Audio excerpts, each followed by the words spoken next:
Okay, next topic എന്ന് പറയുന്നത് ടോർക്കിൻ്റെ എക്സ്പ്രഷനാണ് in terms of polar moment of inertia. So topic is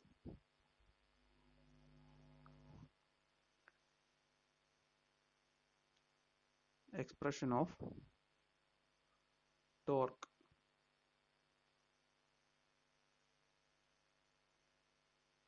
in terms of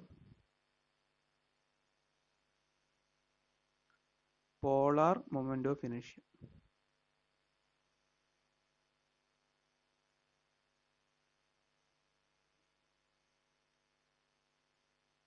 Okay, the expression for torque in terms of polar moment of inertia.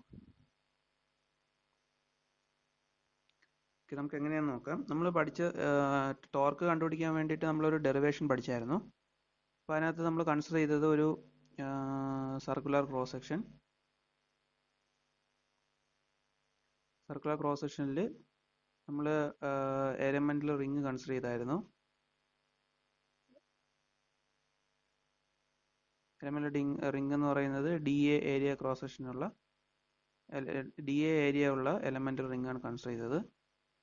അപ്പോൾ അതിൻ്റെ വെച്ചിട്ട് നമ്മൾ DT elemental റിങ്ങിൽ ടോർക്കിൻ്റെ വാല്യൂ നമ്മൾ എഴുതിയായിരുന്നു. ഇത് റേഡിയസ് R, അതിൻ്റെ തിക്നെസ് DR, ഔട്ടർ ഡയമീറ്റർ എന്ന് പറയുന്നത് ക്യാപിറ്റൽ R. അപ്പോൾ DTക്ക് എക്സ്പ്രഷൻ നമ്മൾ എങ്ങനെ എഴുതിയത്? DTക്ക് എക്സ്പ്രഷൻ എന്ന് പറഞ്ഞാൽ എലമെൻ്റൽ DRലുള്ള എക്സ്പ്രഷൻ കണ്ടുപിടിച്ചിട്ടാണ് എഴുതിയത്. എന്താ വെച്ചാൽ എന്താണ് എഴുതിയത്? Okay, DF into R. അപ്പോൾ DF എന്ന് പറഞ്ഞാൽ എന്തായിരുന്നു? ഷിയർ സ്ട്രെസ്സിൻ്റെ ഏരിയ ആയിരുന്നു. ഷിയർ സ്ട്രെസ്സിന് വരെ നമ്മൾ ക്യൂവിന് വരെ നമ്മൾ എന്താ കൊടുത്തത്? Tau by capital R into small r. Okay, into DA എന്തായിരുന്നു? 2πr dr into R. ഇതാണ് നമ്മൾ DTക്ക് എഴുതിയ എക്സ്പ്രഷൻ. ഓക്കെ, അപ്പോൾ ഇതിനകത്ത് നമുക്ക് 2πr dr ഇപ്പം DA തന്നെയാണ്. അപ്പോൾ DT ഈക്വൽ ടു വേണമെങ്കിൽ നമുക്ക് ഇങ്ങനെ റീപ്ലേസ് ചെയ്യാം. ടോ ബൈ R, ഈ ആറും കൂടെ നമ്മൾ ക്ലബ് ചെയ്ത് R², ഇത് മൊത്തത്തിൽ DA, ഇങ്ങനൊരു എക്സ്പ്രഷൻ DT കൊടുത്തു. ഓക്കെ, ഇനി നമ്മൾ നോക്കുകയാണെങ്കിൽ ഇൻ്റഗ്രേഷൻ, അപ്പോൾ ടോട്ടൽ ടോർക്ക് എന്ന് പറയുന്നത് capital T integral 0 to capital R DT ആണ്.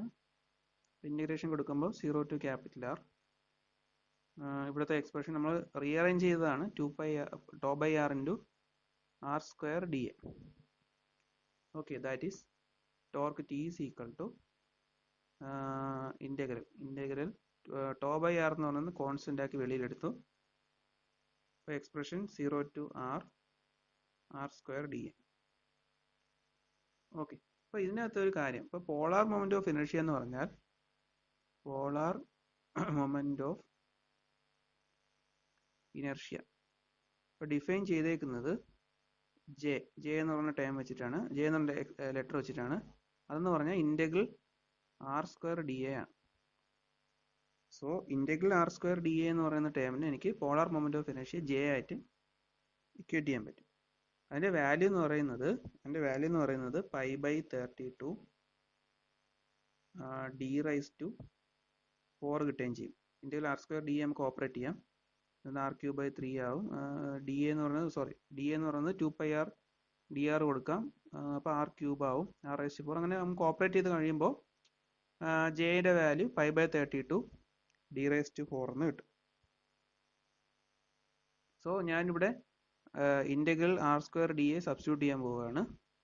സോ ടോർക്കിൻ്റെ ഇക്വേഷൻ എങ്ങനെ മാറും? Torque T is equal to tau by R into J. That is T/J is equal to tau by R.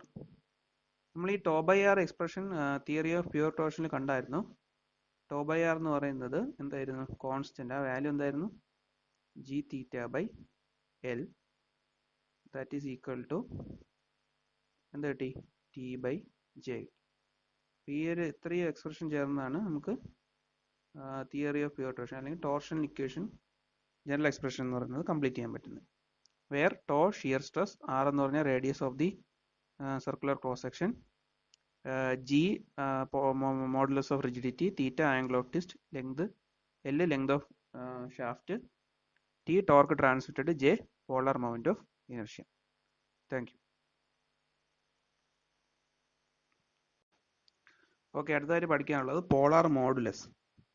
ഇപ്പോൾ polar modulus എന്ന് പറഞ്ഞാൽ ratio of polar moment of inertia and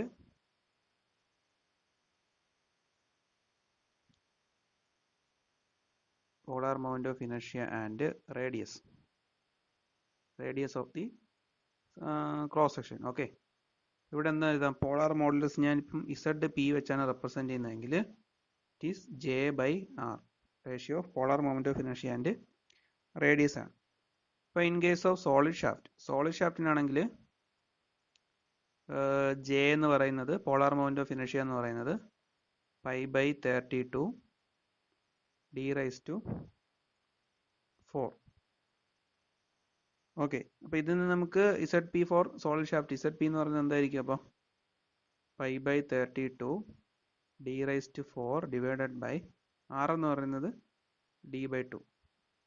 okay, ഇത് substitute ചെയ്യുമ്പോൾ കിട്ടുന്ന answer എന്ന് പറഞ്ഞാൽ π/16 d³ എന്ന് കിട്ടും. Okay, polar modulus is nothing but ratio of polar moment of inertia and radius of the shaft. ഇനി ഹോളോ ഷാഫ്റ്റ് ആണെങ്കിലോ? ഹോളോ ഷാഫ്റ്റ് ആണെങ്കിൽ ഇവിടെ J എന്ന് പറയുന്നത് π/32 do⁻⁴ മൈനസ് di⁻⁴ ആണ്. ഓക്കെ, ദെൻ ZP എന്ന് പറയുന്ന പോളാർ മോഡുലസ് എന്ന് പറയുന്ന വാല്യൂ J/R. അപ്പോൾ R എന്ത് കൊടുക്കും? ഔട്ടർ റേഡിയസിൻ്റെ പകുതി എടുക്കാം. അപ്പോൾ π/32 do⁻⁴ minus di⁻⁴ divided by d0/2. അപ്പോൾ ഇതിൻ്റെ ആൻസർ നമുക്ക് കിട്ടുന്നത് π/16 d0 into d0⁻⁴ minus di⁻⁴. ഇതാണ് പോളാർ മോഡുലസിൻ്റെ എക്സ്പ്രഷൻസും ഡെഫിനിഷനും. ഒക്കെ, നെക്സ്റ്റ് നമുക്ക് സ്ട്രെങ്ത് ഓഫ് എ ഷാഫ്റ്റും ടോർഷണൽ റിജിഡിറ്റി എന്താണെന്ന് നോക്കാം. Strength of a shaft and torsional rigidity. Okay, അപ്പോൾ നമ്മൾ പഠിച്ച ഇക്വേഷൻ ടോർഷണൽ റിജിഡിറ്റി എന്ന് പറഞ്ഞാൽ വേറെ ഒന്നുമല്ല. ടോർഷണൽ റിജിഡിറ്റി എന്ന് പറയുന്നത് product of modulus of rigidity and polar moment of inertia. Product of modulus of rigidity and polar moment of inertia ആണ് ടോർഷണൽ റിജിഡിറ്റി എന്ന് പറയുന്നത്. ഇനി സ്ട്രെങ്ത് ഓഫ് ഷാഫ്റ്റ് എന്ന് പറഞ്ഞാൽ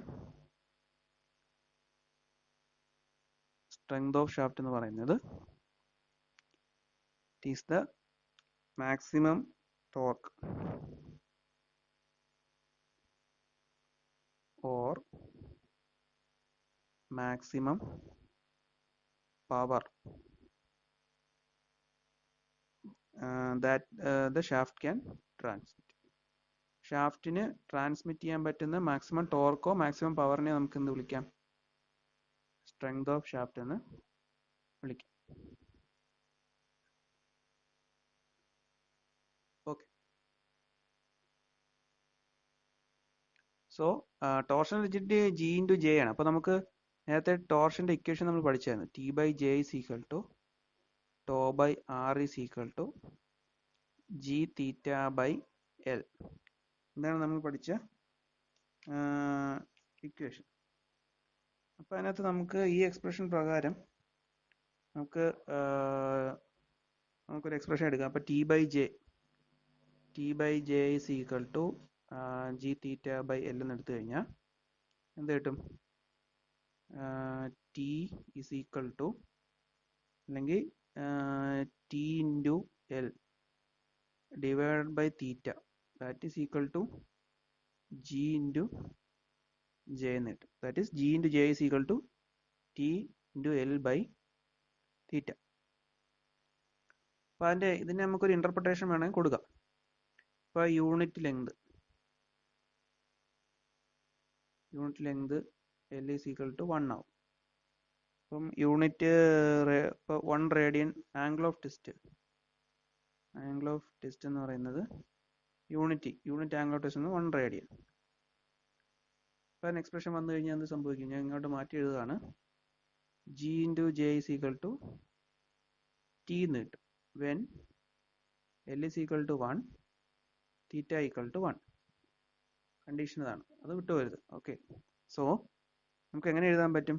torsional rigidity is the torque transmitted when for a unit length of shaft with angle of twist is unit angle of twist. Okay.